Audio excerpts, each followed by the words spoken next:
Welcome back to Corner Stories. Please enjoy this video and don't forget to give it a like and subscribe. And now let's get on to story 1. I am 32, have been together with my partner F29 for almost a year. We were very casual, but when our city went into lockdown she came to stay at my place. I am lucky enough to have quite a large house, but for personal reasons I have chosen to live alone for the past few years.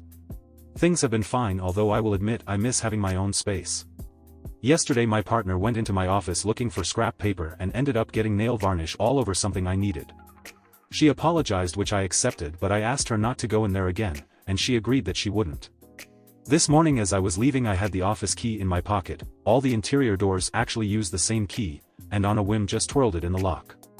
I just came onto my break and my girlfriend has been blowing up my phone about how I'm locking her out of parts of her own house. It's my house. She's a guest. I think she may be TA because she's treating parts of my house as if it were hers, which is way past where our relationship is. We have only ever discussed it in terms of her staying over while the corona crisis is ongoing, as a guest. On the other hand, I always believe your home is your home, and if this was some asshole landlord saying, hey you can't go in this one room, I would be totally on her side. Relevant comments info: do you live together? It seems like you live in the same house. OP: yes, she's been staying at my place since lockdown began, so about 5 months. That I am definitely not arguing with you, but would like to clarify she took papers from my desk, painted her nails on them, then spilled nail varnish on the papers. She didn't know they were important, but it's a little more than if she tipped a drink over or something. My dude, you should have set boundaries before she moved in or right after. It is your house. Does she have a room just for her? OP: she is welcome to use the rest of the house as she chooses and has her PC all set up in the living room. Although I call it my office, I only use this room for working on one specific hobby which she knows about. There's really no reason for her to be going in there, and I really wouldn't mind, except she took papers off my desk and assumed they weren't important. OP is sent a link to the girlfriend's post. Here is the post from the girlfriend. Let's hear her side of events and then see what the OP has to say. I have been with my boyfriend for about 10 months and we have a great relationship. We started living together in March. I discovered my boyfriend has a habit of drawing what he calls his map, or just the map, sometimes for several hours a day. He draws on sheets of file paper that he stores in a big folder in his office. When he was out I needed paper, so I grabbed a few sheets from his desk. When he came home he asked if I had been in his office and I explained. He got mad and said I shouldn't have gone in there, in my own house. He said he understands that I don't respect his map, but I should respect that it is important to him, and I do. I said sorry and he could draw it again, but he said no.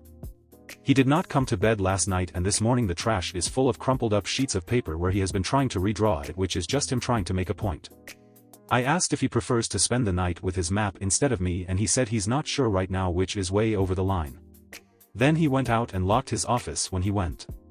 I have sent him a message saying we need to talk when he gets home. If he feels he can't trust me we need to deal with that, but he hasn't replied. It's been over 2 hours, he has seen my message. I realize I did wrong in the first instance, but he is now massively overreacting. OP's response to his girlfriend's post: I am feeling very confused right now as this does not sound like her at all. The details are too exact though, and I can't think of anyone she would tell that would post this in a malicious way. I do think it is her. I think I need to ask her to find somewhere else to stay. Here are some relevant comments and responses from the girlfriend's post. GF, so everyone is just taking everything I did and ignoring everything he did to make me look as bad as possible, saying I should apologize when I did twice and it was literally in my post. Reddit goes out of the way to make out the woman is wrong and the man is always correct. Big surprise there. Screw you guys. Well, if you wanted to upset me, good work. These are things he clearly likes and enjoys, and judging by your description of saying he spends several hours a day on these maps, they obviously mean a lot to him. GF, it is just one map though, and it's not for anything or of a real place, so what does it matter if a street goes this way or that? I know I made a mistake, but saying he can't redraw it is over the top, don't you think? It's just a drawing. Clearly this is important to him and you went and destroyed it. You could have grabbed any paper, but you used the ones he had already drawn on. Clearly you were malicious.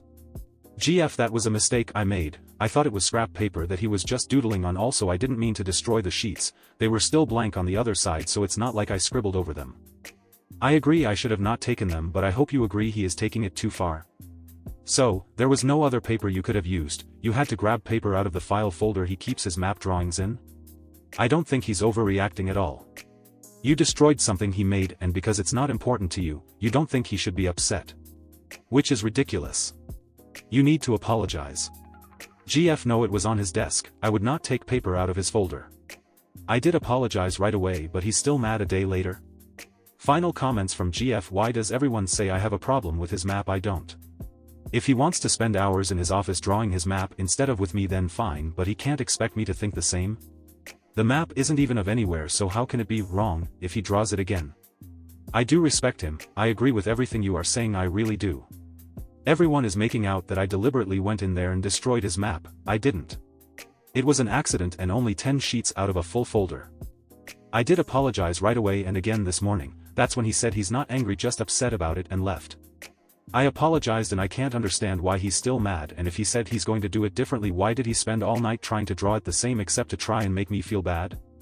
But I said sorry, and it is not the whole piece, and it's not like he is a professional artist or anything. He works in a hospital, so he's not against a deadline or anything, just a hobby.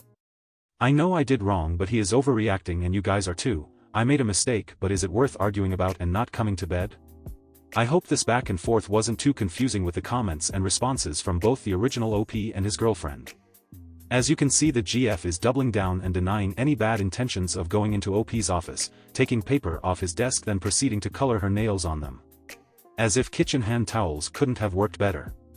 I don't know who in the right mind would decide to go into an office and pull paper off the desk just to color their nails on. Anyway, end of rant. Here we have the final update from the original OP. Update: I was asked to post an update to the situation I posted about a few days ago. For the people anticipating drama, stop reading.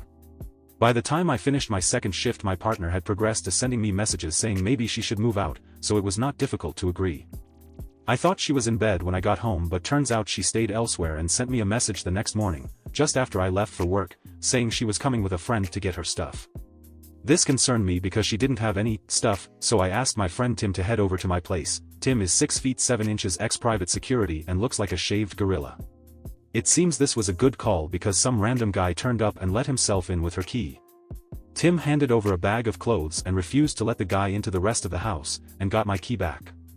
I've sent her a few messages asking if there's anything else. There isn't, but not had a reply, so I think that's that. The only slightly spicy detail is that her room is fucking trashed and there's used condoms in the bin, so I guess her maybe we should be exclusive only applied to me, not her. Done and done. To address a few questions, we met in November 2019, and before lockdown we had been on maybe a dozen dates and slept together a handful of times. We weren't exclusive, although I wasn't seeing anyone else, and I have always been upfront about not wanting a full-on relationship. With lockdown pending, she talked about not wanting to be cooped up in her parents' tiny apartment and ended up moving into my place. We never thought it would be more than a few weeks. I invited her to choose one of the spare rooms as her own, but she slept in my bed a couple of times a week. The weekend, not really important, but I want to clear up her post. I didn't sit up all night trying to recreate what she damaged, I just fell asleep on the couch, which is very common. The conversation where I said I didn't want to sleep with her never happened. The next morning I didn't storm out, I went to work, and I didn't ignore her messages. With my job CV measures, I can't check my phone, and she knows I only check it at the end of a shift. Finally, I don't spend hours on my map. In the CV world I have worked on it hardly at all, and my therapist has actually asked me to try and make more time for it. The pages on my desk that started all this was all I've managed to get done in the whole of 2020. My map, it's a therapeutic thing for me, and she knew this. TBH, this is the only part of the whole affair that stings.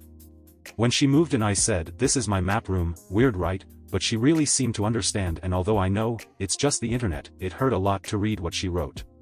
So yeah, that's it. I'm glad to get my space back, but sorry she wasn't the person I thought. Sorry to anyone expecting drama, it was all pretty quiet in the end. I'll check this account a few more times if anyone would like to ask any questions. New info given by a Redditor by the name of Ugromulux, who spoke with the OP when it was first posted. Saw your post about the map getting nail polish spilled on it. I remember this because I was one of the people linked the op to his girlfriend's post. Spoke to him a bit and he told me about the map, and good lord does it make her come off worse. His parents and sister had died in an accident and he tried to end his own life and wound up in hospital for, I think, quite a while. He had recurring dreams where he spoke to his family as they walked through a city. When he talked to therapists about what had happened, and about his family, he sketched maps of where they'd walked in his dreams. It helped, a lot, and he kept doing it, just drawing and remembering his family. He wanted to map out all of the city. She knew all this and had expressed, seemingly, very sincere understanding and acceptance of what he was doing. That's why he was so shocked by her posts. Thus ends the saga of the map and nail polish. Please be sure to leave your comments, as I would love to hear what you think of the story. Now for a change. We're gonna wrap up this video with some light-hearted petty revenge. Back in 2004 I came home from college to find my parents' driveway ripped up and unusable. My mom was in tears because the contractor had just informed her that the price of the project had gone up to double the original quote. Gave no reason to why it would now cost double. My parents were teachers in a shitty city in a poor state, so they didn't make a lot of money. It was through careful investments and savings that they moved to upper middle class. My parents lived in a nice neighborhood in this shitty city and worked hard their whole lives and took pride in their home. It wasn't an extravagant house by any means. It was a tri-level 70s Brady Bunch house in a city of one-story adobe houses, never renovated but well built and will maintain the 30 years they lived there. Contractors would often assume my parents were rich and try to squeeze them for money. So this is something we unfortunately have been dealing with my entire life. When this all happened they were retired and on a fixed income, so projects like this were thought out and prepared for carefully. My mom was beside herself with stress about the whole situation but managed to keep it from me when I called every Sunday. So imagine how mad I was to learn about this situation. This particular contractor went out of his way to make the driveway a disaster area, and my 70-years-old parents with mobility issues had literally been prisoners in their home for 2 weeks, unable to get through construction zone. The contractor had stopped all work until the full payment was made. My parents had already paid half of the first quote. He had drug out a straightforward job by only having 1 or 2 workers show up whenever they felt like it, work an hour and then leave. I had no idea while I was at school that this project had been going on for over a month. That semester at school I had taken a legal class for my area of study and had just written a paper on contract law. Within an hour of me getting home I had the contractor on the phone. To this day I don't know what came over me. It was like I was possessed by a ghost of a prosecuting legal shark. I insinuated but never specifically said that I was their lawyer. I threw out legal terms and accused them of being in breach of their bid and a legally binding contract which, fortunately, had some language meant to cover their asses. Pointed to all the areas where they had violated their agreement and the obvious intentions to screw my parents. I had the contractor stuttering and stammering and promising to make the job a priority. When I got off the phone both my parents were staring at me in shock and made the statement I made earlier, that it was like I was possessed. Victory was won when the next morning at 6 a.m. a full crew of at least 5 guys plus contractor came and finished the job in 3 hours. Contractor never asked for the revised price and not even the second half of the first price. He just did the job and left, didn't leave an invoice or address to send payment. Of course mom, being mom, tried to get in touch with him to make the second half of the payment, and he got so freaked out that she was going to sue him he dropped off a check for $1,000 from accounting errors and apologized profusely. Plus he left all the extra supplies that he overpurchased and had billed my parents for. It was enough that the following year when my father had to go from walker to wheelchair we had enough concrete and supplies to build a ramp. Damn, that felt good, and that one thing I could do for my parents after a lifetime of them sacrificing for me made my whole college education worth it to me. Moral of this story: don't mess with the elderly. And give a daughter an education, she'll defend you from the wolves. Thank you for joining me today. Don't forget to connect with each other in the comments below. Until next time, be kind, be curious, and I'll catch you in the next video. Corner Stories signing off.